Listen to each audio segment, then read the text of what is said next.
Hello everyone and welcome to the channel. I'm Emmanuel, I'm an airline pilot, and today we are going to have a look at two add-ons at the same time. We're going to start with the brand new Navigraph sectional charts that we can find up here. So in the Navigraph menu, together with the IFR high, low, VFR charts, we now got a new one, which is FAA sectional charts for the United States of America.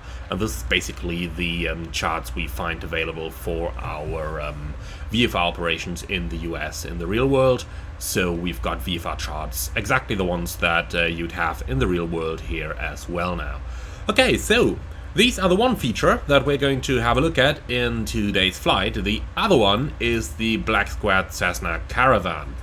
And obviously it is an analog steam gauge overhaul version, just like the King Air or like the Baron that they've done in the past, and this promises to be quite an exciting flight. So, two exciting add-ons that we're going to have a look at, but before we start dealing with the airplane, let's quickly deal with our flight itself. So, we're going to start having a very quick look here at our route of flight, and some of the stuff we can find right here on the sectional chart. So, starting up here, we are departing Kamano Island today. That's 13W, and we are going to head southbound along the coastline until we reach Everett up here. We're going to pass by the Boeing plant in Painfield, just outside the controlled airspace, as you can see down here, and then we're going to head southbound towards Falls City Airport.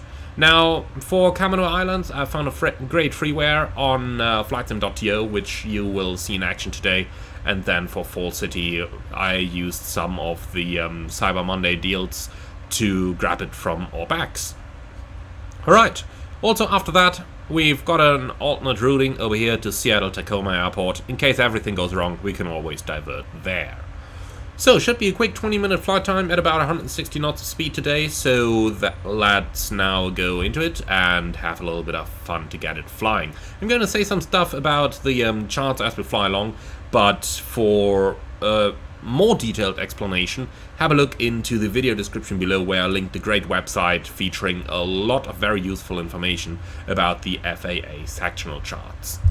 Alright, cool. So that's that. Let's get rid of the chart for now, and let's go ahead and do a little bit of stuff on our airplane. So we're going to start with the battery coming on, annunciators tested, fire detection tested. Flap lever is up, and then we can turn on the seatbelt and no smoking signs.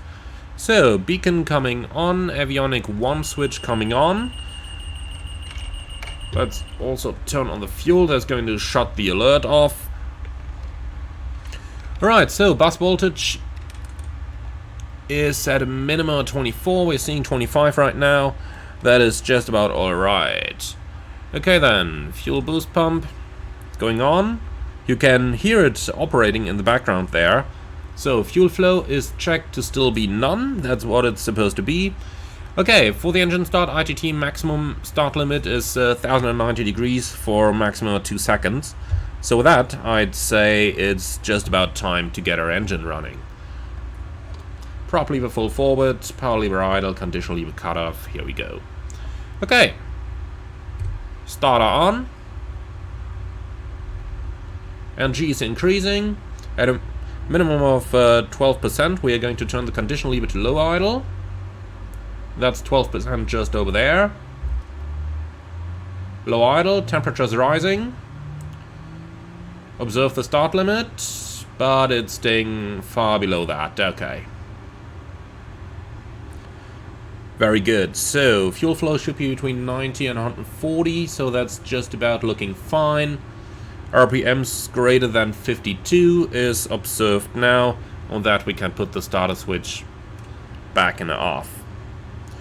Okay, cool. So engine instruments are all looking good. Oil pressure is seen. Oil temperature might have gone up a little quick over here, but it's fine. Cabin temperature 14, we'll do something about that in a few moments.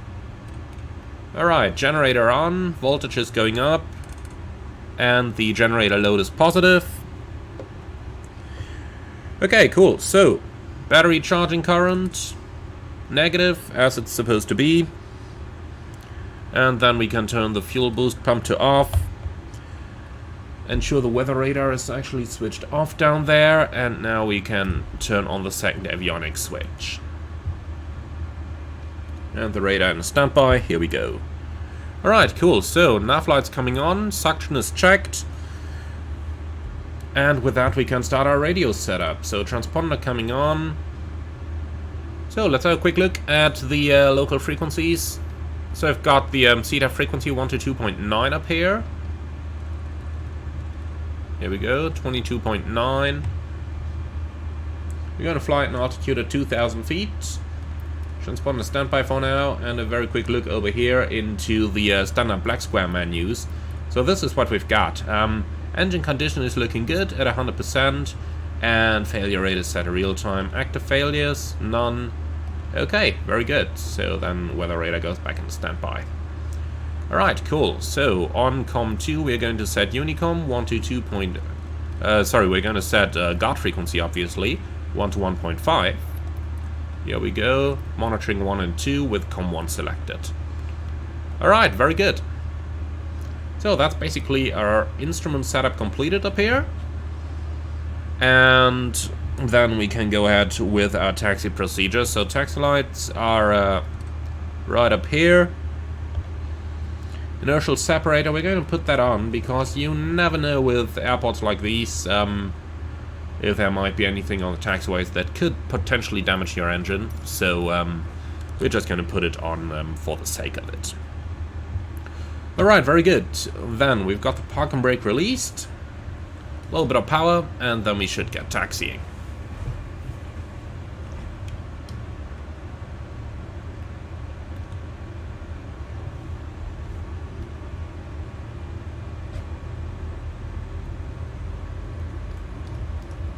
Looks like our airplane was a little bit stuck in the ground there. We needed quite a bit of power to get it moving, but once we're on the asphalt, things should ease up a little bit. Pretty much like so. Right, going to take it slowly. The Caravan always looks like such a big airplane when we are looking outside, but when you actually check in from the outside, you can see I do fit onto that taxiway rather well up here.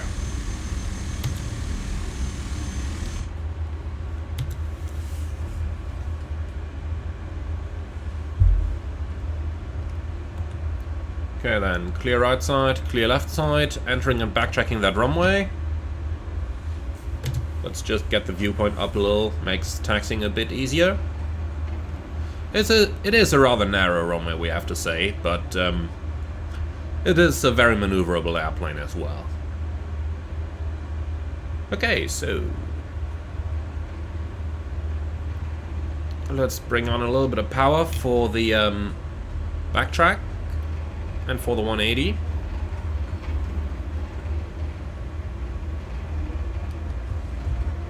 Let's see. Yeah, slightly left the runways, the paved surface there with one of the main gears. So, as you can see, I haven't flown too many hours on it yet. If we look on the other side onto the hops meter, you can see I'm just about reaching 4 hours now. 3.95 or something the likes. So that's the experience I've got on the King Air so far. Okay, brakes is set. Then let's go ahead with the run-up procedures. So park and brake set, seats and seatbelt secured, flight controls. Let's give them a quick check down here. Flight controls looking good. Standby alternator on. Okay. And we can check for about 0 amps.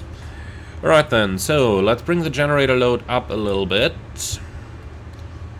By that we can already test our de-icing equipment, by the way. As you can see, so we do get a response on the load meter over there. In other words, it is working. Okay then, from here we're going to trip our main generator. Have a look over there, the alternate generator is working. Main one coming back online.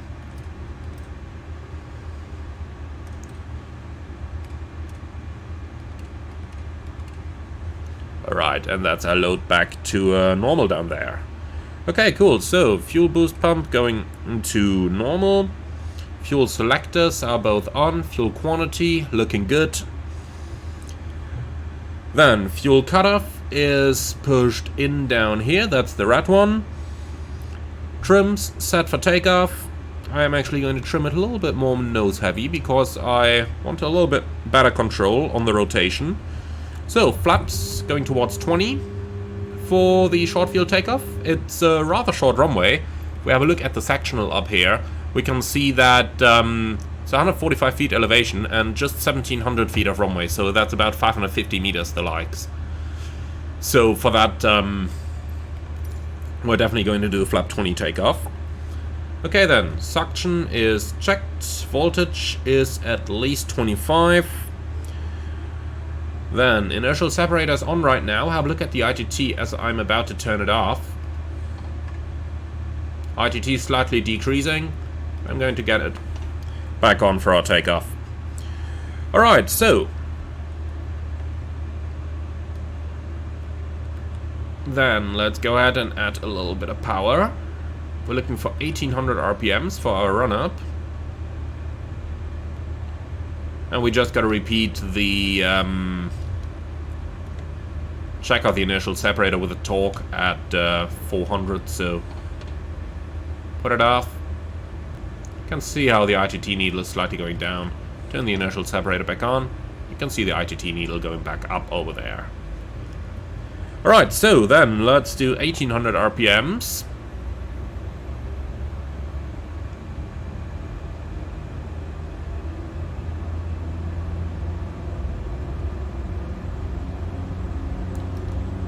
Alright, that's 1800 RPMs set. Okay then, governor check. Watch the needle dropping. Now releasing the switch, needle is coming back up. That is looking good. Okay then, power lever back to idle. Anti-ice system has been checked already, and for the flight itself we're going to turn on the pitot and static heaters and the stall heaters.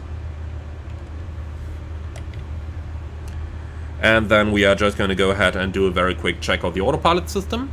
So we've got the heading box set to the right, engaging heading mode. Yoke is moving to the right. Now let's move it to the left. Yoke is moving to the left. And disengage the autopilot again. Okay, going to match our heading bug for the runway heading, and then we are going to set our course for our expected en route course, which is going to be 136 degrees, as you can see on the sectional down there. We're going to fly this all VFR without use of the GPS, so it's just going to be us and the chart, just like it used to be in the golden days of steam gauge aviation. Alright, cool. So with that, we're pretty much done. Let's turn on the weather radar. Let's turn on our strobe lights, landing lights. Quick look over the rest of the systems. Engine going to high idle. We're going to turn our bleed air on. And that should be about it. Okay, cool. So then we can release our park and brake. Stamp on the brakes manually here. Okay, let's add a little bit of power. By the way, nice little feature to see there. When the engine is in idle, it doesn't produce sufficient power that the main generator can feed all the electrics. For that reason, standby alternate power is going to come on. You just saw it go off there when we turned a couple of the electricals on. Okay, now it looks like the generator is capable of supplying everything. Right, transponder on alt, and then we can once again go over to that transponder, go on to function over here, flight time, and then we've also got a counter up there, and that's what we're going to use to time our flight. Okay, so looks good to me. Then we can go ahead and start the counter. Right, start. Countdown's running. Okay, set power.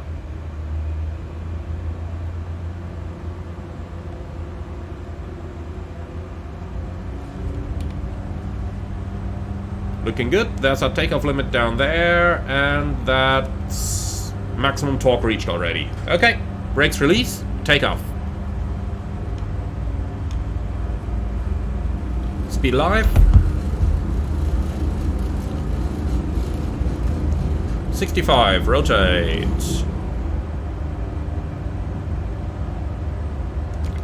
So, positive climb, but we don't have any landing gear that we could retract.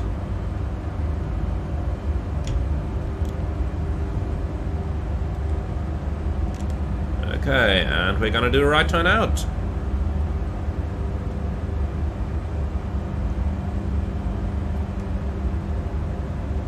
So, altitude is good, let's accelerate a little, and then we are going to go for flaps 10 and flaps up.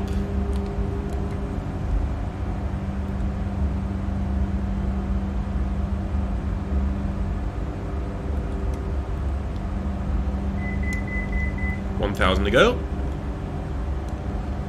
It's a little bit dark inside with the lights shining straight on our nose, so how about we just get some of those cockpit lights up. I'll tell you what, don't need those, but just the background lights, please.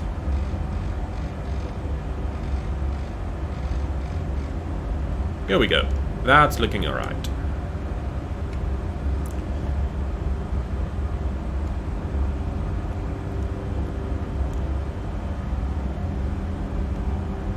Okay, reaching 2,000 feet, which is going to be our cruising altitude.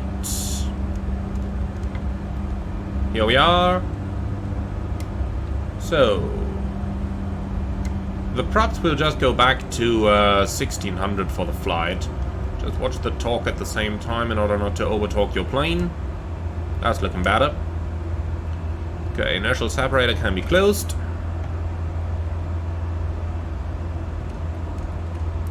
Landing lights are coming off, and with that we are basically established en route. Okay, so matching the heading bug, and then let's have a first look at our chart to get some of the navigational parts of the flight done.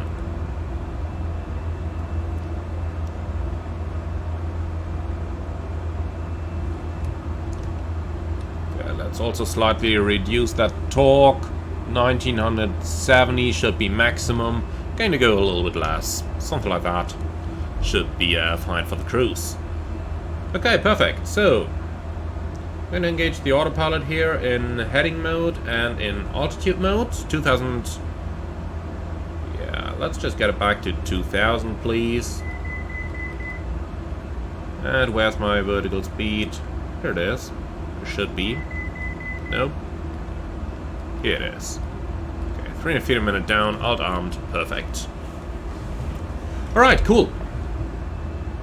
So let's have a quick look at the sectional. We have flown our traffic pattern to the right and just passed down here. So we're now on the course of overflying that little island, or that shoreline over here, until we are reaching Everett down here just after the sea. So that's going to be just up there. I'm going to correct a little bit to the right over here, because on our takeoff we flew right in pattern, so obviously we got a little bit further to the left initially. Okay, so let's have a look at a couple of the features that await us as we are flying along. So, most importantly, obviously, we've got the terrain line and everything.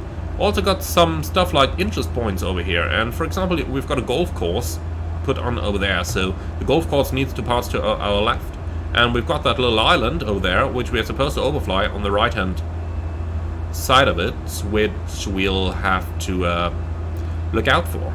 Okay, apart from that, over here we've got the controlled airspace of Seattle Plainfields, and we want to make sure that we don't accidentally enter that, so we got to make sure that we navigate accurately over here. Also, note of that notice down there. For reasons of national security, pilots are requested to avoid flight at or below 1900 MSL in this area. And that's the area marked over there that we're actually going to go over.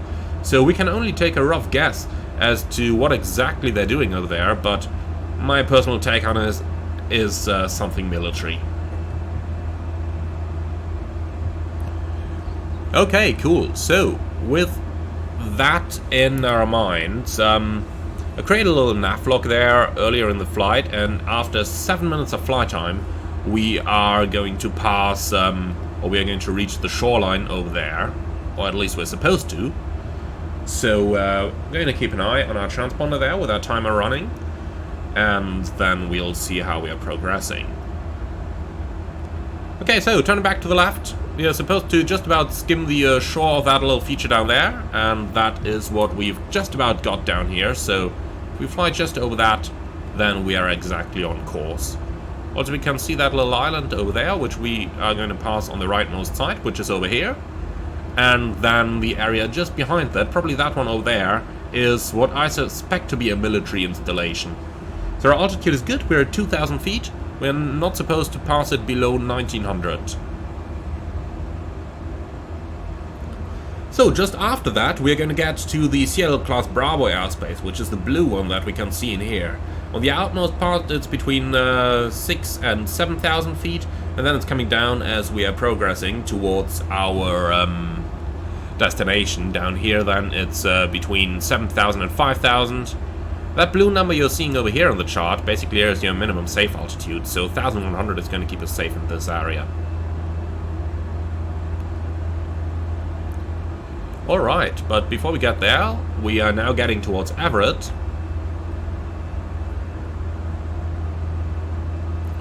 So let's see, supposed to reach the island at 7 minutes into the flight. Our transponder is now telling us 6:55, so yep, that's probably going to be 7 minutes by the time we're overhead. On the right hand side over there, you'd have the Boeing factory. If you just follow the shoreline along, that is what you're going to find. Just about there, I suspect. But we are not heading there today. Certainly did in another video already. Okay, cool. So we've passed Priest Point, and we are now over at that little island over there. Should be a golf course to the left. Let's see that.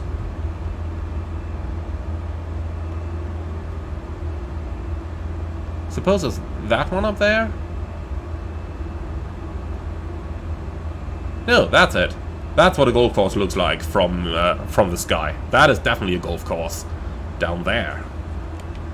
Okay, and then let's see if my suspicion was right about that military installation on the right-hand side. Oh yeah. Oh yeah. Look at that. We found an aircraft carrier.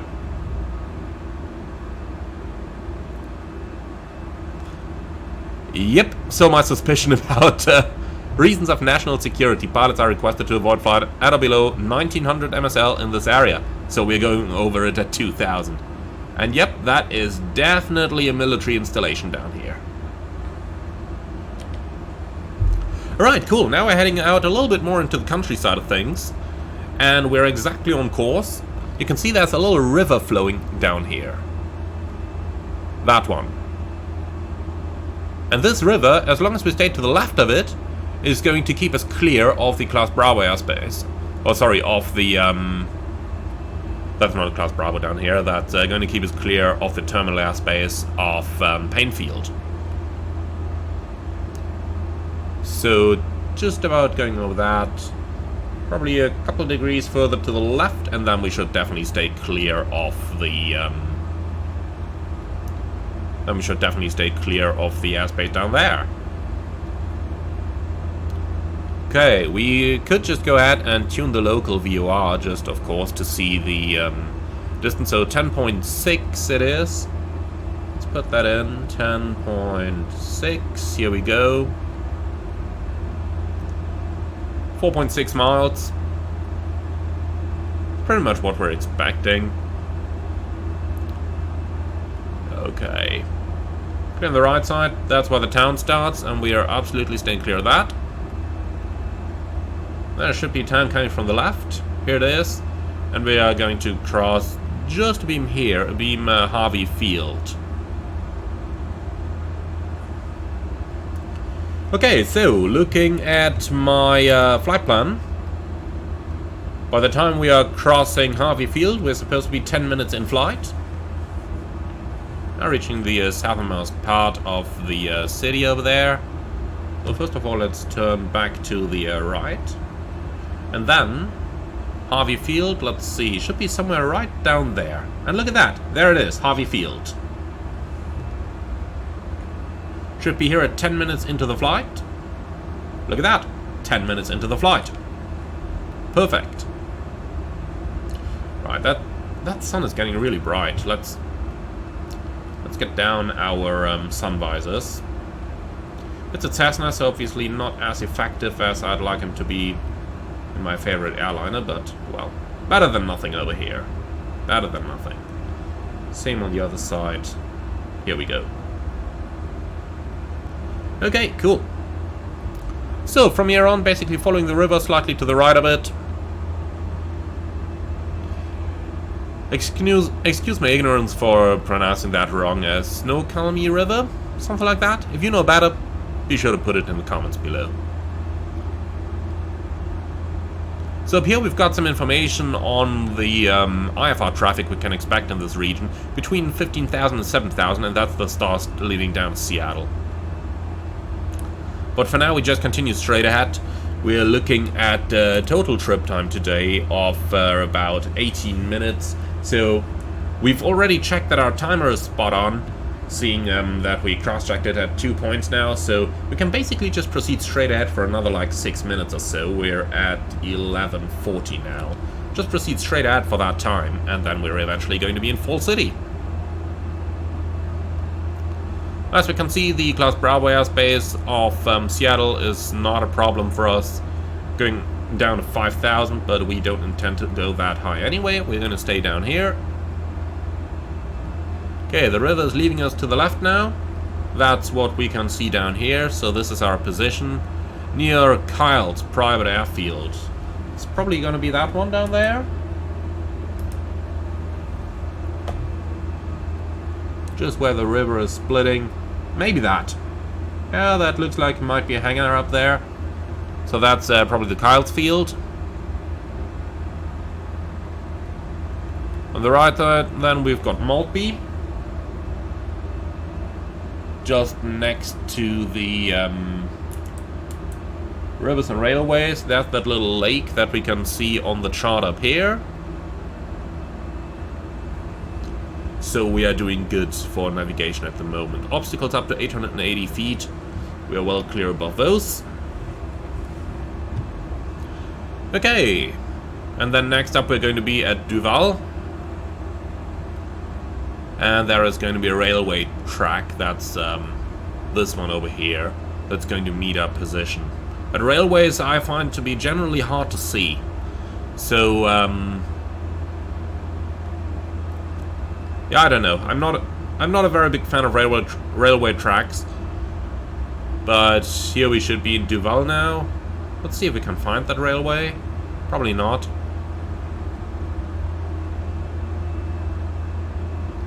Yeah, a little bit hard. That's what I meant. If a train is driving at the time we're looking at it, it's easy, but that's not the case right now, so I suppose we just continue. So be aware of the MSA rising to 3,300 when we get close to Fall City, and we can obviously see the reason for that just in front with our hills rising a little. But when looking at MSA like that, always be aware it's the MSA for the entire grid. So you can see the grid on the chart up here. No, not that one, but that one over there. That's our grid. And the 3,300 is valid for the entire grid. So down here, for example, you got some higher obstacles. So it's taking account of that. So we are just going to continue in 2,000 for now, unless we decide at a later point that we prefer to change around and climb a bit. Okay, so overflying another town. That's probably Carnation down here. Should be a railway in here as well, but I just can't make it out. But as I mentioned, railways, personally find them rather hard to detect.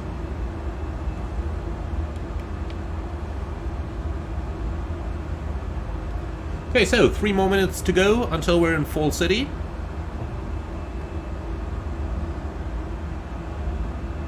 So it's definitely going to be ahead of those hills down there. But we can see that on here as well. That's the hills on the sectional chart. and those are over there. So Fall City is in front of that, probably somewhere over here, I would guess. But that's going to be the hard point now, actually finding our destination field and getting down there. So what we can take from the chart is Fall City is an elevation of 140 feet, and it's got a 1600 foot runway. So that's about 500 meters. Gonna make for an interesting approach for sure. Okay, there's a city coming to the right. That's gonna be Fall City, I suppose. Let's see, there's a little river going in there along our direction of flight, and that's what we definitely have. So that's Fall City. So the airport's just to the left of it. I'm gonna overfly the airport at first and try to spot it. And once the airport's spotted, then we are going to start with our descent. But for now, our challenge is to find the airport at first. Should be flying pretty much directly overhead in a few moments. So that's the river. Field should be on the right side of it. Obviously, flying directly overhead can make it rather difficult to spot. But we are certainly in the right area. Just gotta see where it is exactly. See something over here? That's Fall City, so we're probably exactly over at the field right now, I would say. So, tell you what, let's put the chart away. Put the autopilot away. Reduce the speed.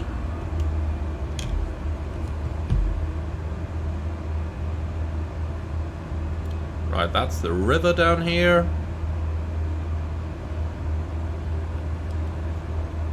I'm going to fly a little bit outbound via the river to make things easier to spot and to see.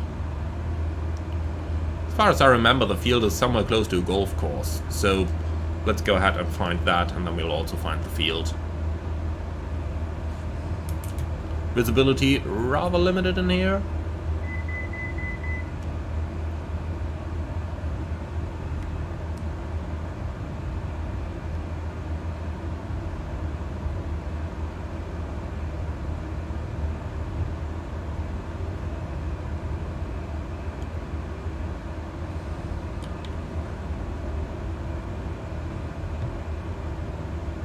We're 18 minutes into the flight, so we are sure to be in the correct direction. Just gotta make sure to find that airfield now. If we have a look at that once more, from the city it's pretty much directly to the east. A little southerly component. There's a runway direction facing to the city, so should be pretty close right now.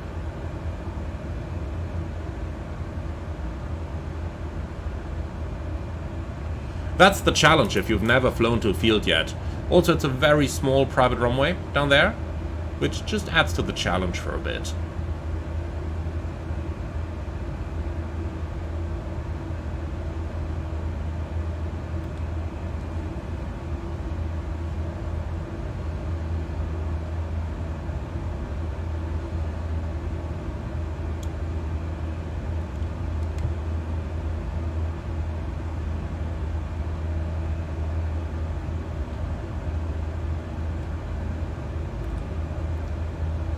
This, by the way, is the reason why we've got these little more accurate approach charts in Europe, while in the US they don't have dedicated charts for every airport.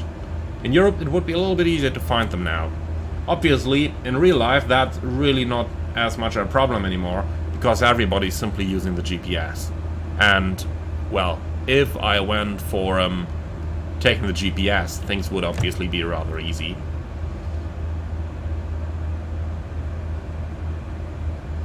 But let's see, we're over at the city, we're supposed to be looking to the east, so let's just turn the airplane there, and then see what we're gonna find.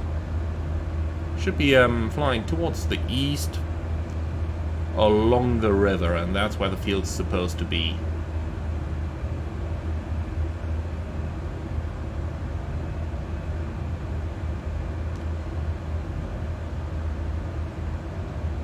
So we are facing to the east pretty much now.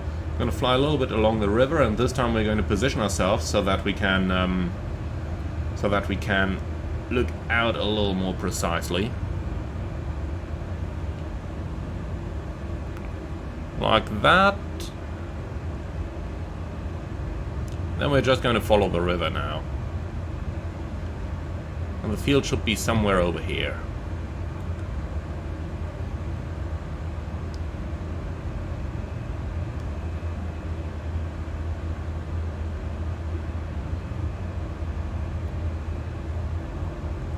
With the implication it should be. But looks like it's not really. Right. So if it's not here, then let's go ahead and take the GPS and see by how much I'm off. Okay, directly off our right-hand wing. Maybe I had caught a city just one too early.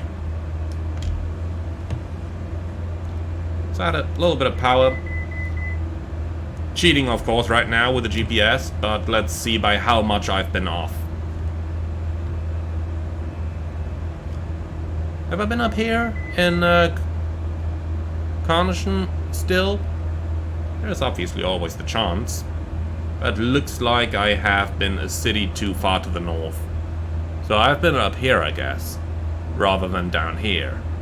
Even though the landmarks and the features kind of seem to match, at least if you want to see that stuff. Confirmation bias. Very good example of it. I saw what I wanted to see.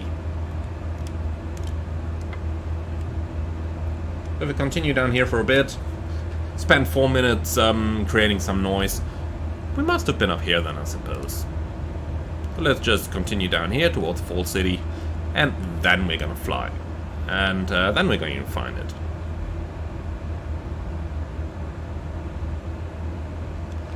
Okay then, let's try that once more. Get rid of that GPS map. So this is Fall City, I suppose, then. That's fair enough.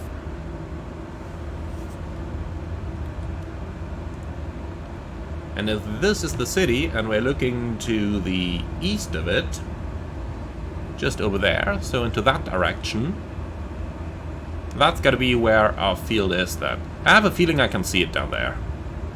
That is looking like some hangars. Also, there's the golf course. Yeah, that's gotta be it. This time the features add up. Here's the golf course. And here. And that's a field down there. Alright, perfect. So I was indeed a city too far to the north. I must have been over here in Carnation. Or however you pronounce that. That's definitely our field. That's it. Okay, cool. Elevation 140, so we're good at 1140 for the traffic pattern. Just about 100 high right now. That's our airfield.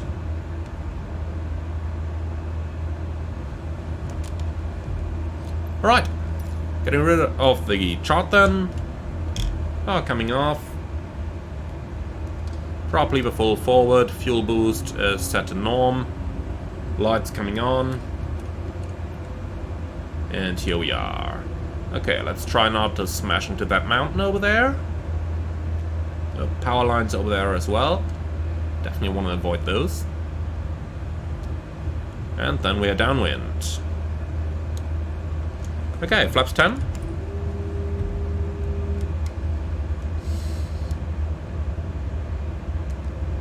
Let's turn base.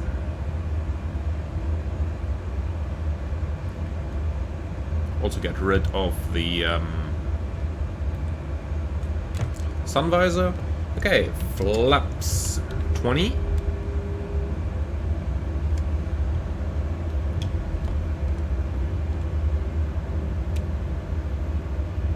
And flaps full.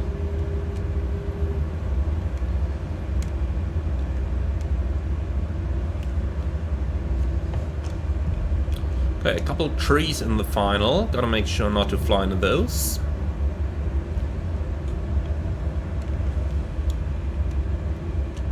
Okay, gear down, flaps down, fuel pumps on, and that's it.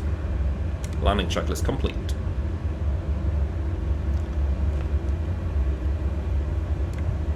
Okay, let's not get slower than 65, but let's also not fly into those trees. Okay, power off.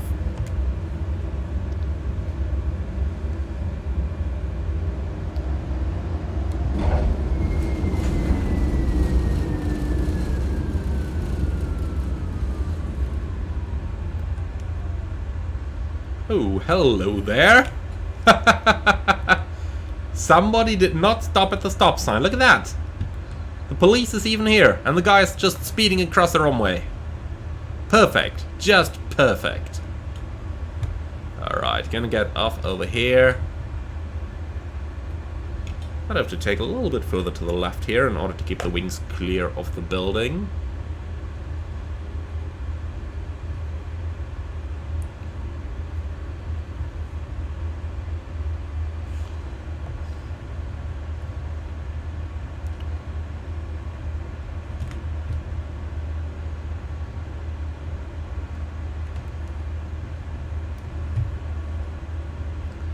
Alright, and we are going to leave it right here.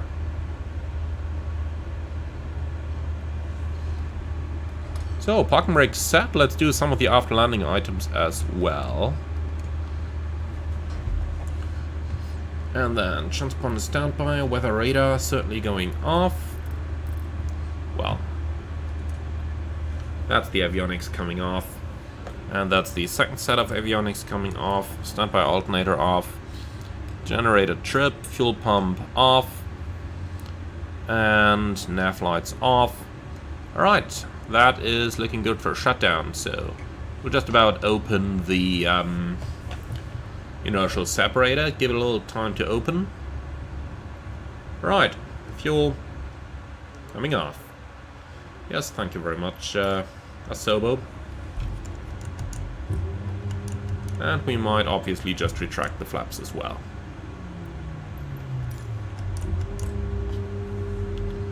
In the best case, we would have retracted the flaps earlier while the generator was still supplying power, but not too much our problem. Right, fuel tank's closed, the engine is stopped, beacon off, battery off, and that's it, my friends. Our very first flight with the Cessna Caravan. Now, as you can see, my plane is still in one piece, even though we did initially have a couple of problems actually finding the field, but as you can see, I just mixed up the cities, and I might have been a little bit too enthusiastic about my VFR navigation abilities here. Then again, it's been not very long since I started using those FAA sectionals, so I was a little bit surprised. I thought by now that pretty much all the cities would be on there, and then apparently there was one that wasn't. Or at least there was one that gave us the impression that we were a little bit too far to the south already than we actually were. Apart from that, though, very good job from both Black Square for creating Caravan. It's a lot of fun to fly, a real joy to fly as well, and also to Navigraph for getting us the FAA sectional charts. Overall, that gives us some great navigational opportunities in the US, and it's definitely a lot of fun as well, even though it can sometimes become a little bit demotivating when you actually mistake one city for another. But let's be honest, over here, we would have found it eventually, even though it would have taken a little bit longer.